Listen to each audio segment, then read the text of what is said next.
हम जीवन में स्वप्न देखते हैं, उन्हें पूर्ण करने का पूर्ण प्रयास करते हैं, किंतु ये स्वप्न पूर्ण ना कर पाने की स्थिति में हम टूट जाते हैं, बिखर जाते हैं और फिर ये बोझ हम आने वाली पीढ़ी पर लगभग लाद देते हैं। हम सोचते हैं कि जो हम ना बन सके हमारी संतान अवश्य बने, जो हम कभी ना पा सके हमारी संतान अवश्य पाए। ये विचार अनुचित प्रतीत नहीं होता, किंतु ये भूल है और यही भूल हम कर बैठते हैं।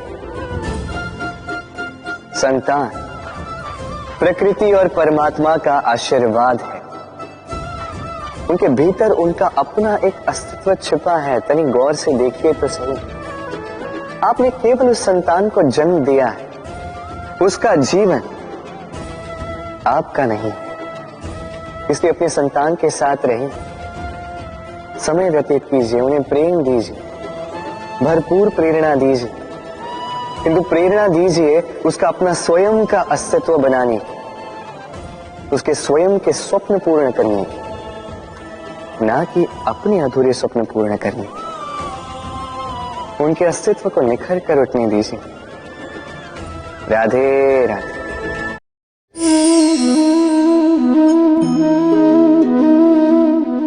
दूध और माखन, यदि मैं आपसे पूछूं कि इन दोनों में संबंध क्या है, आप कहेंगे सरल सी बात है, दूध से ही तो माखन बनता है।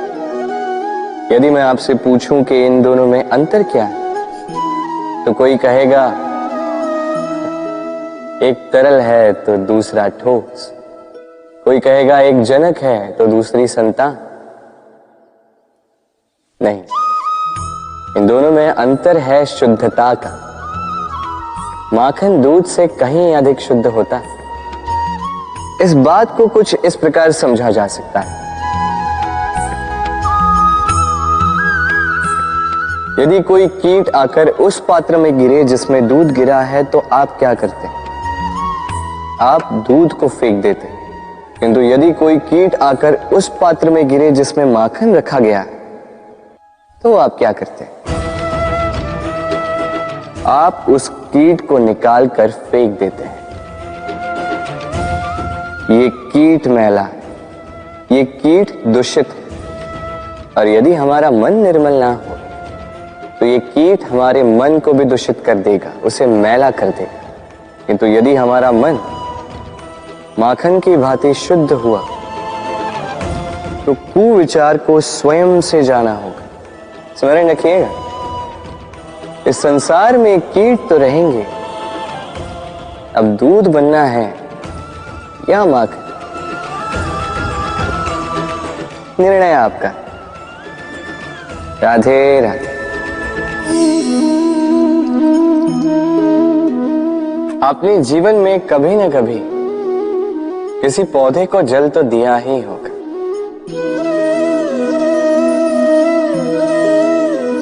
कभी मन में ये प्रश्न नहीं आया कि हम पौधे के पत्तों को, पुष्पों को, डालियों को, उन्हें तो हम कभी पानी नहीं देते, फिर भी कैसे उन तक पानी पहुंचता है, फिर भी कैसे वो जीवित रहते? आप कहेंगे सरल सी बात है, ये कैसा प्रश्न पूछ रहे हैं? जड़ को पानी दो तो वो पौधे के अंग अंग तक अवश्य ही पहुंचेगा, है ना? कुछ इसी प्रकार होते हैं हमारे कर्म, हमारा प्रेम। यदि निश्चल भाव से कर्म करोगे, सेवा करोगे, तो किसी न किसी रूप में स्वतः परमात्मा तक पहुंचेगा ही। आत्मा के भीतर से प्रेम करोगे, स्वतः छलकेगा ही और दुगना लौट कर भी आएगा, इस पौधे की छाव की भांति। तो मन और आत्मा से कर्म करें, मन और आत्मा से प्रेम करें, आनंद ही आनंद होगा। राधे राधे। इसे कौन नहीं पहचानता? ये है रोटी। यही तो है वो कारण जिसके लिए मनुष्य दिन रात कड़ा परिश्रम करता है। ऐसे देखा जाए, यदि ये रोटी यूं ही मिल जाती तो मनुष्य कदाचित कुछ कार्य ही नहीं करता, कष्ट नहीं करता, जीवन में परिश्रम ही नहीं करता। वैसे एक बात तो है, ये रोटी केवल भूख ही नहीं मिटाती, जीवन की बड़ी सी बड़ी सीख दे जाती। अब तनिक सोचिए, ये रोटी आपको स्वादिष्ट केवल तभी लगेगी, ये रोटी आपके स्वास्थ्य के लिए अच्छी केवल तभी होगी जब ये दोनों ओर से ठीक से सेकी जाएगी, है ना? हमारे जीवन में संबंध भी कुछ इसी प्रकार होते हैं। यदि दोनों ओर से अच्छे से निभाए जाएं, तभी आपको आनंद देते। इसलिए केवल पानी के लिए आतुर न रहे, लौटाने में भी विश्वास रखें। क्योंकि जब एक संबंध में दोनों ओर से प्रेम होगा, दोनों ओर से करुणा होगी, कुछ करने की चाह होगी, तभी वो संबंध आपको जीवन में आनंद देगा। तो जब जब रोटी खाएं, स्मरण करें कि आपको आपके संबंधों को भी इसी प्रकार मधुर बनाना है। मन प्रसन्न होकर बोलेगा, राधे राधे। सूर्य और चंद्रमा दोनों आकाश के अमित चिन्ह हैं, दोनों प्रकाश देते हैं, किंतु इन दोनों की सदैव तुलना की जाती कि कौन अधिक शीतल है तो कौन अधिक उग्र, कौन अधिक तेजवान है तो कौन अधिक कांतिवान। अब क्या ये तुलना उचित है? कदापि नहीं, क्योंकि ये दोनों भले ही प्रकाश पुंज हो, किंतु ये दोनों भिन्न है। दोनों का अपना अपना महत्व है और दोनों का अपना अपना समय है जब ये चमकते हैं, तो इनकी तुलना अनुचित है। और इसी प्रकार हमारे जीवन में भी तुलना अनुचित ही होगी। स्वयं की तुलना किसी और से कभी मत कीजिएगा। यदि कोई और आपकी तुलना किसी और से करे तो उस पर ध्यान मत दीजिएगा, क्योंकि इस तुलना से स्वयं को हीन समझ लेना आपके हित में नहीं, ये आपके लिए लाभदायक नहीं। बस प्रयास करते रहिए, स्वयं को निखारते रहिए और सही समय की प्रतीक्षा कीजिए, क्योंकि सही समय आने पर ये आपके गुण, आपकी महत्ता बढ़ाएंगे। राधे राधे। जीवन में सभी महान बनना चाहते हैं, सभी बड़ा बनना चाहते हैं, किंतु बड़ा बनते कैसे हैं?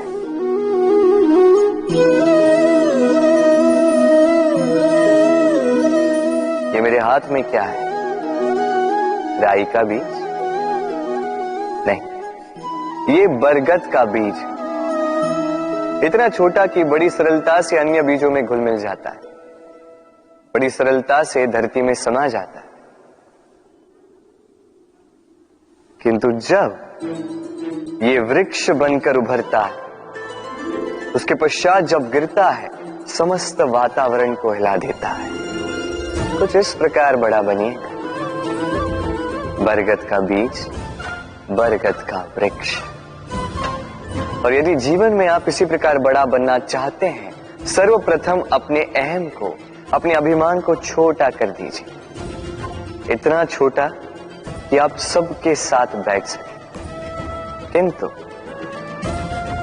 भीतर इतना बड़ा बन जाइए कि जब आप उठें कोई और बैठा ना रहे। राधे राधे।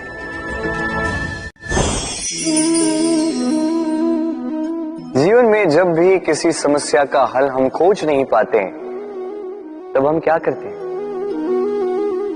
हम जाते हैं ईश्वर के पास, सहायता की प्रार्थना करते हैं, मार्ग पूछते हैं, है ना? किंतु क्या कभी आपने ये सोचा है कि किसी पत्थर को ईश्वर की मूर्ति बनने के लिए भी कितना परिश्रम करना पड़ता है, कितनी बार हथौड़ों की मार सहनी पड़ती है, छेनी के घाव सहने पड़ते हैं, तब जाकर हमारे समक्ष वो भगवान के रूप में प्रकट होता है। तो जीवन में ऐसी छोटी छोटी बातें ईश्वर से मांगने में अपना समय नष्ट ना करें। प्रयास कीजिए, पुरुषार्थ कीजिए, संघर्ष कीजिए, सब मिलेगा। उसे एक महत्वपूर्ण बात स्मरण रखिएगा, बिना परिश्रम के कोई भी महान नहीं बनता, भगवान की मूर्ति भी नहीं। राधे राधे। तितली आकाश में सैर करती, सुंदर फूलों का रसवादन करती, उन्मुक्त घूमती, किंतु इस पर भी संकट कम नहीं। जैसे कि पतंग, जंतु, ये इसे अपना आहार बना लेते, इनसे इसे सावधान रहना पड़ता है। सत्य तो ये कि तितलियां अधिक सुरक्षित तब होती हैं जब इनके पंख निकले हुए नहीं होते, जब वो अपने खोल में होती है, जब ना किसी की दृष्टि उन पर पड़ती है, ना किसी शत्रु को उसकी घात लगती है, किंतु तब ये बंद होती, अविचल निश्चल होती। ये संसार देखने के लिए, ये सुंदर आकाश पाने के लिए उसे अपनी सुरक्षा क्षेत्र से बाहर आना ही पड़ता है। और यही जीवन का नियम मनुष्यों के साथ भी यही होता है। यदि मनुष्य विश्राम और सुरक्षा इनके बंधन ना तोड़े तो वो जीवित तो रहेगा, किंतु जीवन जी नहीं पाए।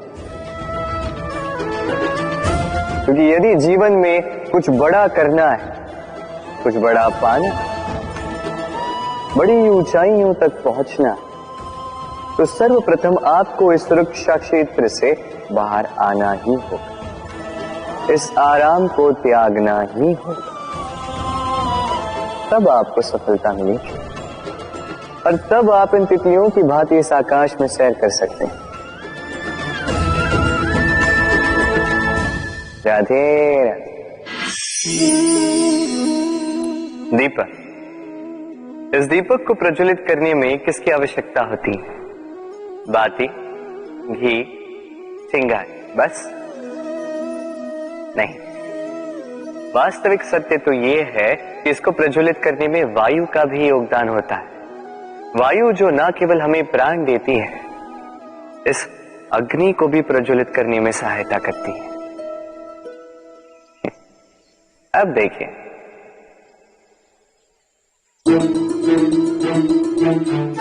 देखा, जिस वायु ने इस अग्नि को प्रज्वलित किया उसी ने इसे बुझा दिया। बस उस वायु की गति तनिक अधिक थी, है ना? अर्थात प्रत्येक भाव का, हर वेग की एक सीमा होती है जिसे लांघना नहीं चाहिए। उस सीमा को सदैव स्मरण रखना चाहिए। अब कभी कभी जिनसे हम प्रेम करते हैं, उनकी सहायता करते करते करते करते हम उन्हें दुर्बल बना देते हैं। ये कभी नहीं होना चाहिए। जिनसे आप प्रेम करते हैं उनकी इतनी ही सहायता कीजिए कि वो उनके लिए प्रेरणा बन सके, अन्यथा ये सहायता नहीं होगी, ये उनके लिए शस्त्र बन जाएगा। राधे राधे।